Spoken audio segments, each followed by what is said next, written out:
Hello everybody. I have this Snowbear Utility trailer. I only spent 150 bucks for this quite a while ago used, and it's served me really well. But one of the things that's bugged me is this fender. I have it off on this side, but let me show you what's going on. The fender is not, in my opinion, centered over the axle. And you'll notice how much clearance there is on the back side, whereas on the forward side of the fender there's a lot less clearance.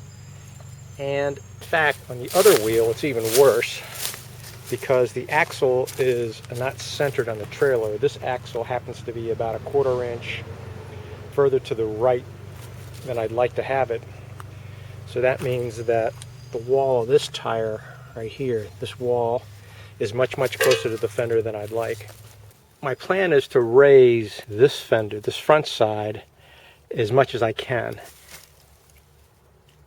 And as much as I can is going to be probably moving this hole on this bracket over about 1 inch just to increase this clearance.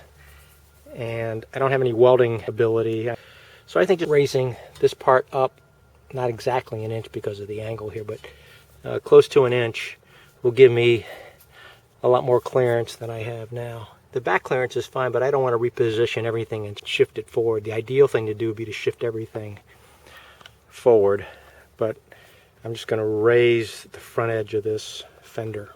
We're looking at the right fender right now, and I'm sure you're thinking, okay, that idiot's going to drill a new hole right here, but now his hole spacing is going to be off. And you're exactly right, my hole spacing is going to be off. And the way to resolve that is pretty simple. I've already tested it to make sure this is going to work. Just put a 2x4 on top of it and jump on it a little bit, and that'll spread it out. In my case, the hole-to-hole dimension from here to here is 24 inches. So my recommendation to you would be drill your new hole here first, and then go ahead and apply pressure to the top of this till you get the spacing to match up to 24 inches again. This is the old tire I pulled off of the side where the clearance is the smallest, and I've taken this tire off because of the dry rot. Look at this groove right here. This is from that fender rubbing. I don't know when this occurred, whether this occurred before I got the trailer or after I loaned it to a friend or while I was using it. But think about it, if you load the trailer up either to rated weight or in excess of rated weight, those leaf springs are going to compress and the little clearance you have gets compromised. So it's pretty clear to me that that track I see running around here is due to contact between the tire and the fender. So raising that fender up almost 1 inch should take care of that problem. I really don't want to recenter the axle because all the hardware is pretty rusted, and I don't want to have to replace everything. I use the trailer 3 or 4 times a year at most, and it's served me really well for the price I paid. So I have my second 9/16 inch hole drilled right here. This is the original factory hole here. This is the hole I've added. Now I've got to cut this off right here because this interferes with another part of the trailer, so I've got to slice 1 inch of this off on the end. I've cut the excess off, and the fender is now ready to mount back onto the trailer. Here's the fender reinstalled.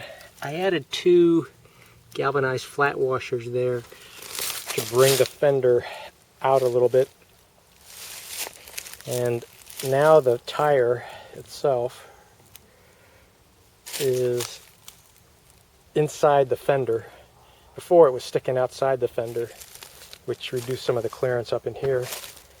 On this end, this is the front end. Here's the section that I cut off right here.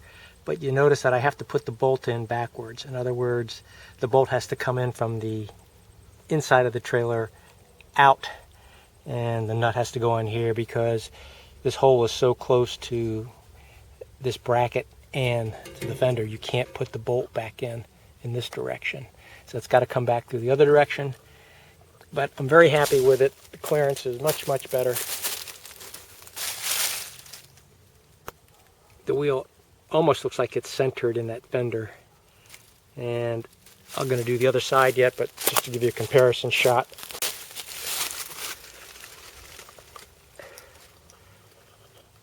Side over here.